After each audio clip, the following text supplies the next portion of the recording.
The last few days haven't been very consumer-friendly for PC gamers. We had the Capcom incident, adding DRM for decades-old games, screwing over PC players.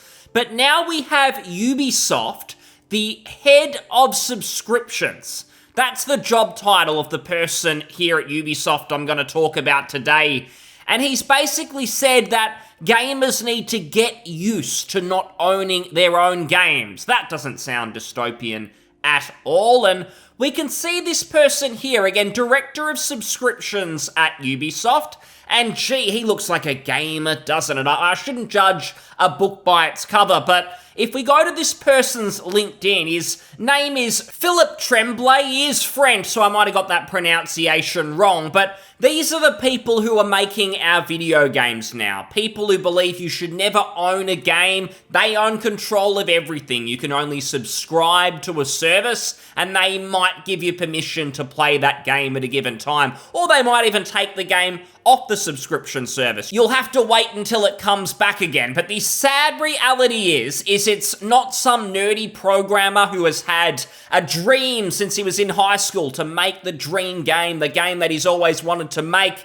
It's people like Philip Tremblay who are not gamers. This is the only job this person has had in the video game industry at Ubisoft as director of subscription. He used to be associate director of subscription, so there's a whole team of people probably who are devoted to figuring out how to get you to spend money on a recurring basis, to sign up to a subscription and keep paying them. They're no longer content with you buying their game for $60, $70. They need you on the treadmill. You're always paying, you're always spending money. It cannot stop. This person, his experience is in marketing at a food company, advertising. He's been in the advertising industry most of his life. These are the people giving us our games. It takes us back to the old Steve Jobs quote, where companies end up just being run by the sales and marketing people and not the drivers of, say, video games. The people who build them, want to innovate, want to get creative. Those people are basically shown the door, or they're given the bare minimum when it comes to decision making. It's Philip who's deciding how games are, and it's why Ubisoft are so mediocre now. I wish no one cared about their titles, but they still seem to sell. Assassin's Creed Valhalla, supposedly it was insanely successful. It doesn't matter that it resembles a literal hamster wheel. It's copy and pasted content around the map. We've seen it, the same exact game from Ubisoft for decades. It still sells. I don't know who these people are who keep buying it.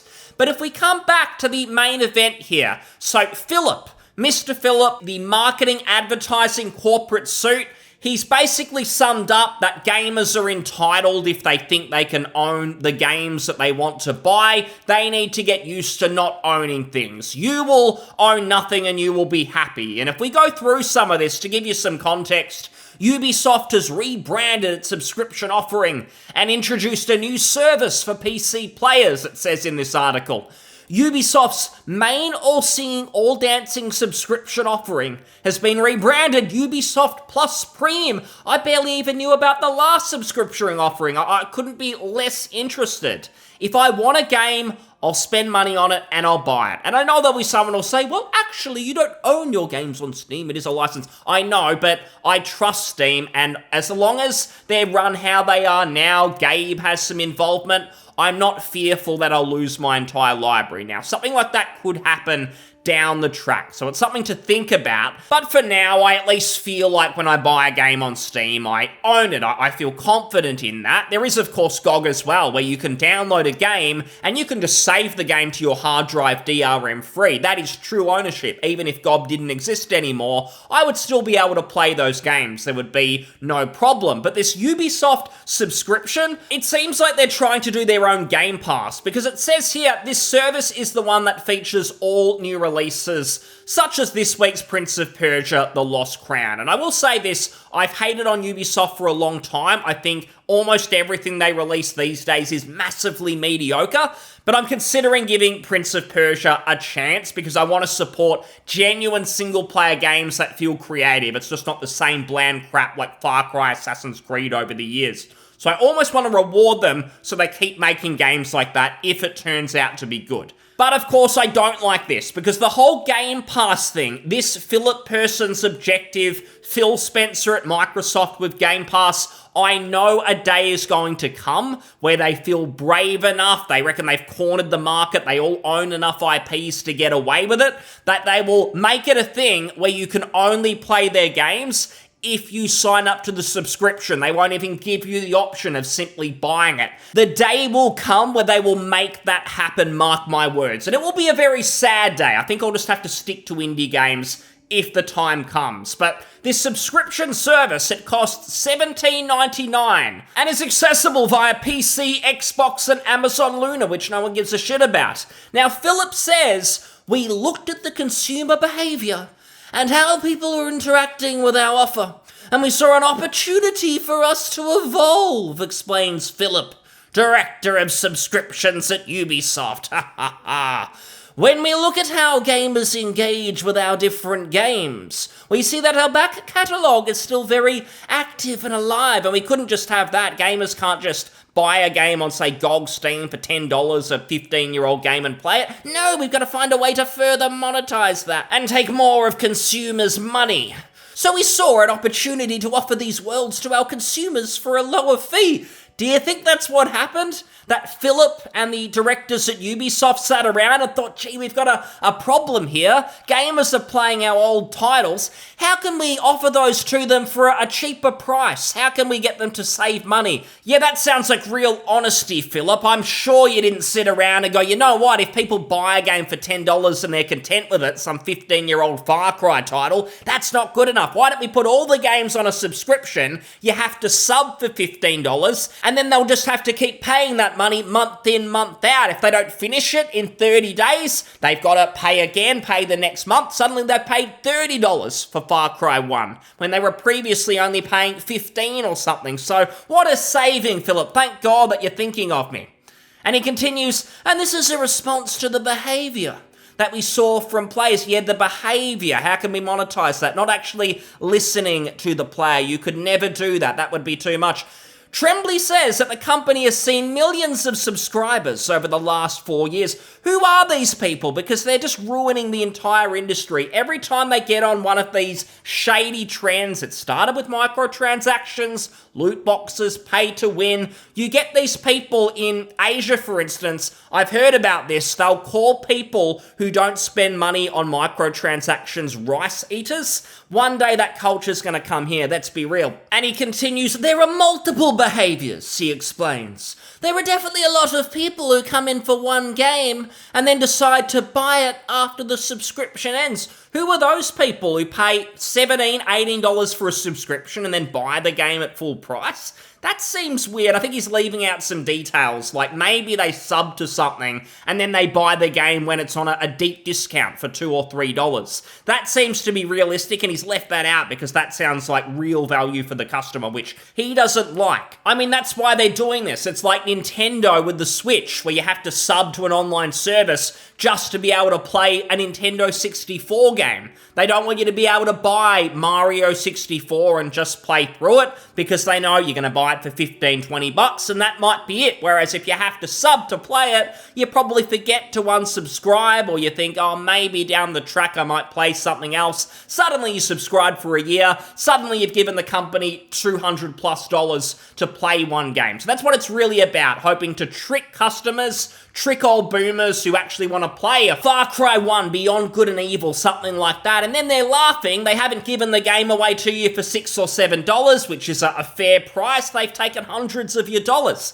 Ubisoft Plus Premium's price point exceeds, in some cases, what Xbox and PlayStation charge for their services. Is that a joke? I mean, Game Pass, while I don't care about any of Xbox's games really for the most part, Ubisoft's games are supposedly better value. I mean, at least Xbox has some alright games that are third party on their service. I doubt Ubisoft do. But seriously, who's subbing to this? They've got to be fudging the numbers, or something fishy's going on. Some of this will be to do with the business realities behind putting brand new AAA games into a subscription service. But Trembly Philip believes the cost is reasonable considering what's on offer.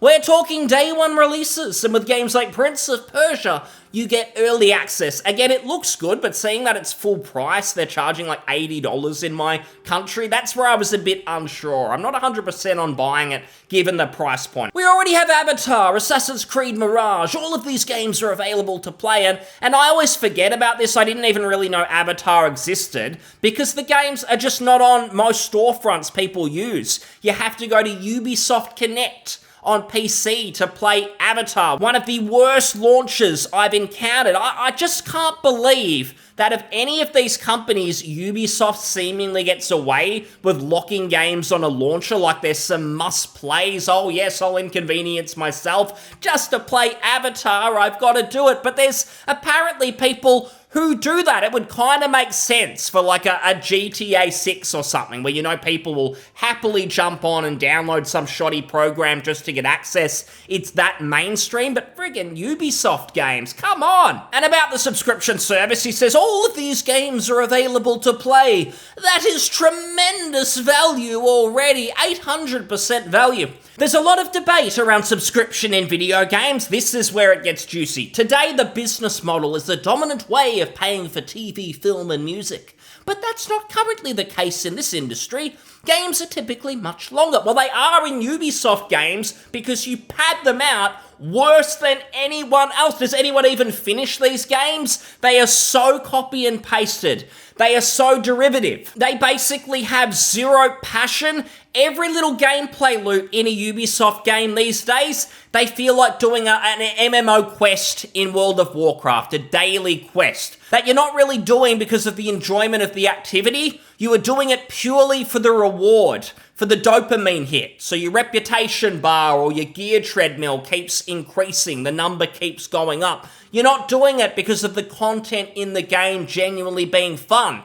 And deep down, Ubisoft know this, because in the past, many years ago, they made solid games. They made real games that we could play and enjoy, whereas now I don't even see them as one in the same. It's like a Baldur's Gate 3 or a title with integrity behind it. And I'm not just being elitist. I'm actually saying that Ubisoft games, they're almost not the same activity as playing something that is creative, because the mindset is totally different. If you play through Baldur's Gate 3 Act 1, you're not chasing dopamine hits, little rewards, little chests that you open like a loot box. You're just playing it because maybe you like the story, the combat, the gameplay, the exploration, the fun that you're having while you're doing the activity. Whereas in a Ubisoft game, you don't care about what you're doing. It's just get this bit over with so I can get the little dopamine hit, or I can get the achievement, or whatever it might be. I've given their games a fair shake, and that's just how they feel. Games are typically much longer. Many of them are free or feature other forms of monetization.